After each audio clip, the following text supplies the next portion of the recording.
بسم اللہ الرحمن الرحیم۔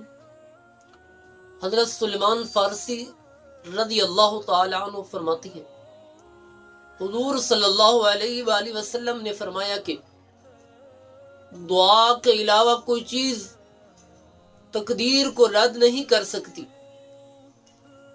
یعنی حضور صلی اللہ علیہ وآلہ وسلم نے فرمایا کہ صرف دعا ہے جو تقدیر کو رد کر دیتی ہے۔ پھر حضور صلی اللہ علیہ وآلہ وسلم نے فرمایا کہ دعا کے علاوہ کوئی چیز عمر میں اضافہ نہیں کر سکتی، یعنی صرف دعا ہے جو انسان کی عمر میں اضافہ کرتی ہے۔ دعا ہے اللہ تعالی ہمیں اللہ تعالی سے ہر وقت عاجزی اور انکساری کے ساتھ دعا مانگنے کی توفیق عطا فرمائے۔